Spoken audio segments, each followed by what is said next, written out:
ხედავთ ჩვენს არაჩვეულებრივ სტუმრებს, ჩვენს 4 ფეხა სტუმართან ერთად და დღეს საქართველოში აღინიშნება მეხანძრე მაშველის პროფესიული დღე. ეს თარიღი ეძღვნება იმ ადამიანების შრომის დაფასებას, რომლებიც ყოველდღიურად საკუთარი სიცოცხლის რისკის ფასად იცავენ მოქალაქეების უსაფრთხოებას. მათი საქმიანობა მოითხოვს განსაკუთრებულ სიმამაცეს, თავდადებასა და მაღალ პროფესიონალიზმს.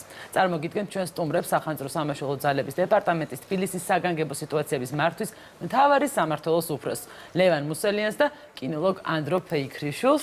გაგვაცანით მესამე სტუმარის და შეიძლება გილოცავთ დღევანდელ დღეს. რა ქვია ჩვენს მესამე სტუმარს? ბელგიური ნაგაზი ალმა. ბელგიური, მაგრამ ქართველს გავს რაღაცა ისეთი ძალიან აქტიურია და ენერგია. კავკასიური, ხო? რას ნიშნავს თქვენთვის პირველ რიგში დღევანდელი დღე? პირველ რიგში მოგესალმებით, მადლობა მოწვევისთვის, რა თქმა უნდა თქვენს არხს, რომ მოვეცა საშუალება საერთო ეთერით მიველოცა ჩვენი კოლეგებისთვის, რომლებიც 24 საათის განმავლობაში საკმაოდ მაღალ პროფესიონალურად ემსახურებიან ჩვენ ქვეყანას. ულოცავთ დღევანდელ დღეს, წარმატებებს უსურვებ პროფესიულ საქმიანობაში და უსურვებ ღირსეულ სამსახურს. იცი რა, ერთ კითხვას დავსვამ ალმასთან დაკავშირებით. ცოტა მეტი რომ მოგვიყვეთ ალმას შესახებ, რა არის ხოლმე ასეთი ძაღლების ფუნქცია, აგერ აწერია კიდევაც საგანგებოდ მაშველი, გადის თუ არა ის განსაკუთრებულ წუთნას და რამდენად გეხმარებათ პირადად თქვენ საქმიანობაში? ალმას ძირითადი საქმიანობა არის ნანგრევებში მოყოლილი ცოცხალი ადამიანების მოძებნა. ძაღლის უპირატესობა ის არის ადამიანთან შედარებით, რომ ის ბევრად უფრო სწრაფად ეძებს ნანგრევებში და უფრო დიდ ტერიტორიას ფარავს სწრაფად, თვალით უხილავ ადამიანებს აგნებს ყნოსვის საშუალებით და ეს საკმაოდ დიდ სამსახურს მიწევს დროულად მოძებნაში. ამან ეს წუთნა გაიარა უკვე ეს თანდაყოლილი აქვს თუ არა აუცილებლად გადის წვრთნას და ალმა ეტაპზე ჯერჯერობით სწავლის პროცესშია. ისე როგორ უნდა შენიშნოთ, რომ თქვათ გამოსადეგი არის ამ საქმისთვის, ესა თუ ის ძაღლი გარდა ჯიშის, რა თქმა უნდა, წვრთნაში ჩანს, რომ რამდენად მოყვებათ და ითვისებს ამ ყველაფერს. როგორ ხდება, რომ მოვიდეს ამ სტატუსამდე და ასე ლამაზად გამოეწყოს და ჩვენი სტუდიის სტუმარი გახდეს? პირველ რიგში ხდება ჯიშის შერჩევა შესაბამისი და ჯიშის შერჩევა ხდება იმის მიხედვით, თუ რამდენად გამომდგარი ჯიშია ზოგადად ამ საქმიანობაში. და შემდეგ უკვე ლეკვის ინდივიდუალური თვისებებიდან ვამჩნევთ რამდენად უყვარს ძებნა, რამდენად ინტერესიანია ხალხთან ურთიერთობა და მე მაინტერესებს, აი თქვენ ხართ მეხანძრე მაშველი კინოლოგი, ეს ხო რაღაც დამატებითი სტატუსი არის. რამდენად სპეციფიურია თქვენი საქმიანობა?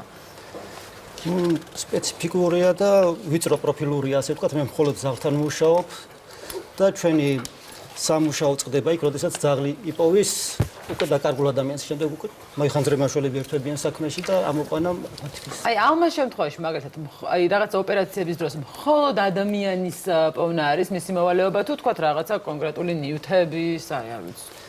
ალმას შემთხვევაში არის კონკრეტულად ცოცხალი ადამიანის პოვნის ფუნქცია და ყავს ასევე ძაღლები, რომლებიც გარდაცვლილ ადამიანებს ეძებენ სპეციალურად. ბატონ ლევან, თქვენ კითხავთ თუ შეიძლება როგორც სამსახურის წარმომადგენლობას, აი საგანგებო სიტუაციების მართვის სამსახური. ამ საგანგებო სიტუაციებში ძალიან ბევრი შემთხვევა შედის, ძალიან ფართო სპექტრია, ხო?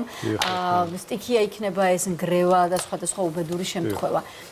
მიღწევები რა არის თავარი? ეს არის სტატისტიკის გაუმჯობესება, გამოძახებების, თქვათ, სწრაფი დაკმაყოფილება, თუ აი რისი მიხედვით ითვლება, რამდენად მაღალ მიღწევაზე გადის სამსახური წლიდან წლამდე?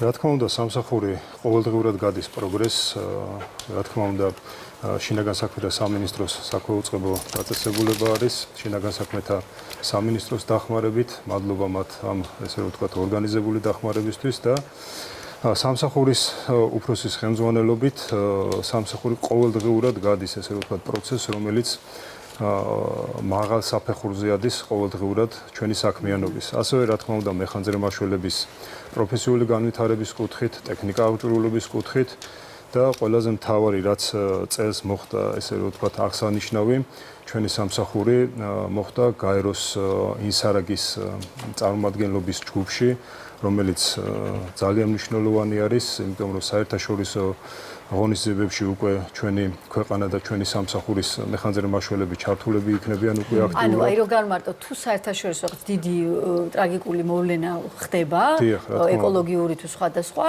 გაერთიანებული ხართ საერთაშორისო ორგანიზაციაში თქვენი მაშველებიც მონაწილეობენ? დიახ, რა თქმა უნდა, 90 ქვეყანა არის დაახლოებით გაერთიანებული ამ ინსარაგის ჯგუფში.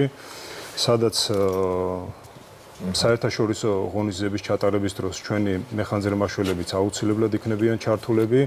აქ პარალელურად მიმდინარეობს პროცესი როგორც პროფესიული აღმაღლების კუთხით, ასევე ტექნიკა-აუჭრვილობის გაუმჯობესების კუთხით და რაც ძალიან მნიშვნელოვანი არის იმისთვის, რომ ნელ-ნელა გაუმჯობესებულ საფეხურებზე ავიდეს ჩვენი სამსახური და უკეთესად, ესე რომ ვთქვათ, წარმართოთ სამაშველო საძიებო ღონისძიებები, როგორც ქვეყნის შიგნით, ასევე ქვეყნის ფარგლებს გარეთ. აქამდე თუ გქონიათ შემთხვევა, როდესაც თქვენს დანაყოფებს უმუშავიათ ქვეყნის ფარგლებს გარეთ და რა შემთხვევებზეა საუბარი? დიახ, რა თქმა უნდა, რამოდენიმე წლის წინ ალბათ გემახსოვრებათ თურქეთში სამწუხაროდ მოხდა ტრაგედია, მოხდა ძლიერი მიწისძვრა, სადაც ჩვენი მეხანძრე-მაშველები ჩართულები იყვნენ და სხვათა შორის თურქეთის პრემიერ-მინისტრმა საგანგებო მადლობა გადაუხადა ქართველებს იმდენად გამოიჩინეს. დიახ, განსაკუთრებული, ესე რომ ვთქვათ, დამსახურება იყო ქართველი მეხანძრეების იმ ღონისძიებაში. ხო და მე ვისარგებლებ შემთხვევით და თურქეთის პრემიერ-მინისტრის სიტყვებს გავაგზავნებ. ჩვენც ძალიან მადლიერი ვართ ყველა თქვენთაგანის ისეთ დიდ და მნიშვნელოვან საქმეს აკეთებთ და ყოველთვის გვეიმედებით, თუმცა ღმერთმა ნაკლები საქმე მოგცათ,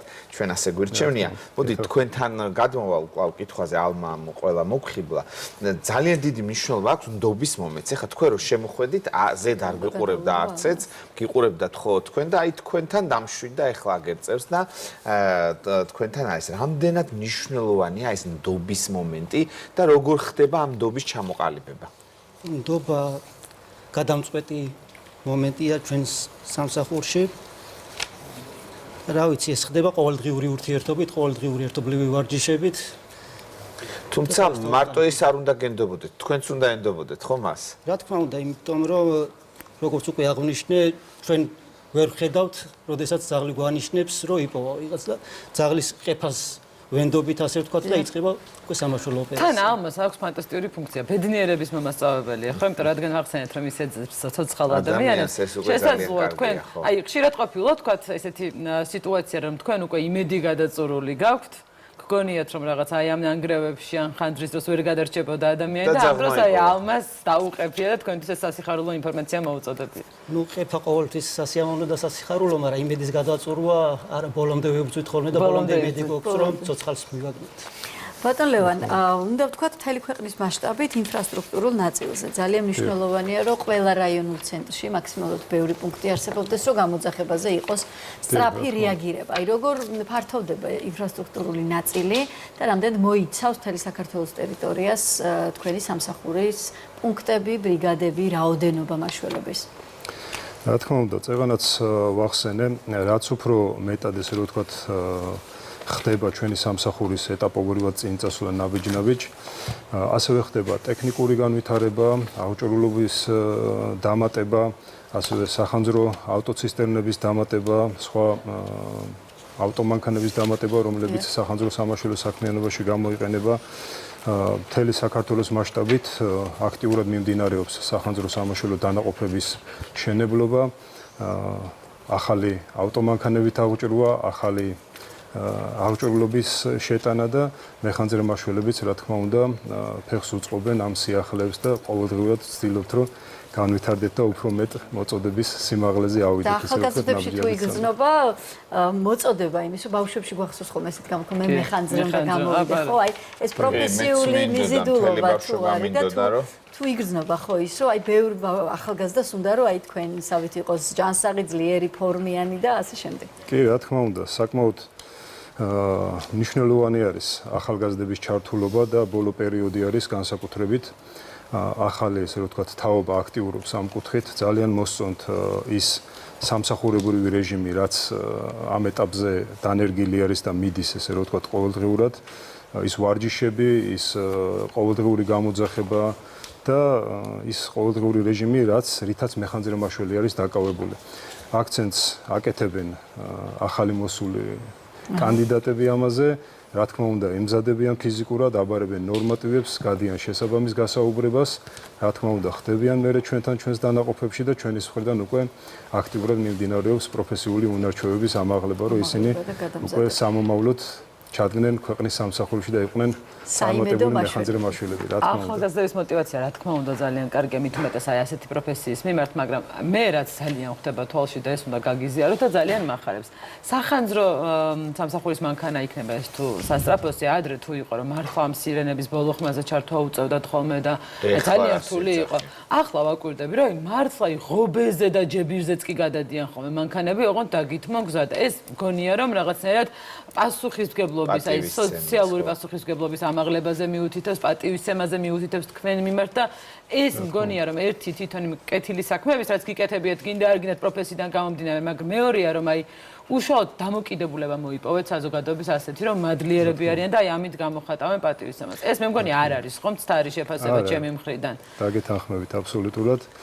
ყველა მეხანძრე მაშველის დამსახურება არის პირველ რიგში საზოგადოების თვალში ამხელა იმიჯი და ავტორიტეტი, რომლებიც ყოველდღიურ საქმიანობაში არიან და რომლებიც საკუთარ სიცოცხლეს წირავენ ამ ყველაფრისთვის და ჯანმრთელობას და შესაძლებლობას. და რა თქმა უნდა, მადლობა მოქალაქეებს, რომ აფასებენ ჩვენი მეხანძრე მაშველების შრომას და იმ აუცილებელ, ესე რომ ვთქვათ, გადაადგილების საშუალებას, რომელიც მოძრაობს ნებისმიერი ინციდენტის მიმართულებით, აძლევენ გზას და უთმობენ გზას უფრო უკეთესად და აქტიურად. ურჩი მძღოლი, აი მართლა ყველა ჩამოწევს ხოლმე ამ დროს ფანჯარას და უხსნის რომ გადაიწია და ეს მართლა რაღაც საოცარი ემოცია ხშირად ხდება სამწუხაროდ. ვერ მივხვდი ნუცა, ვერ მივხვდი გესმის? ეს ხმაურობდა უკან და აი ბოდიშამ გამწევს მართლა გავშტერდი და მე მივხვდი რაშიც იყო საქმე და მართლა კინაღამ ღობეზე ავედი, იმიტომ რომ ძალიან დიდ პატივისცემას იმსახურებს ეს ხალხი. სანამ დაგემშვიდობებით, ერთი პატარა შეკითხვა. ალმას ბევრი მეგობარი ყავს? რა რაოდენობის არიან ალმასნაირი ძმობილები? ყავს კიდევ 7 თანამშრომელი თავისნაირი. თვითონ სამსახურის უფროსია. წარმატებას გისურვებთ, გილოცოთ კიდევ ერთხელ დღევანდელ და მადლობა, უდიდესი მადლობა ყოველი იმ დღისთვის, რომელსაც თქვენ თქვენ პროფესიულ საქმიანობაში წავთ. ძალიან დიდი მადლობა. დიდი მადლობა, დიდი პატივისცემა გადაეცით ალმასაც და ნამდვილად იმსახურებს ჩვენს ხარდაჭერს. კი, რა თქმა უნდა.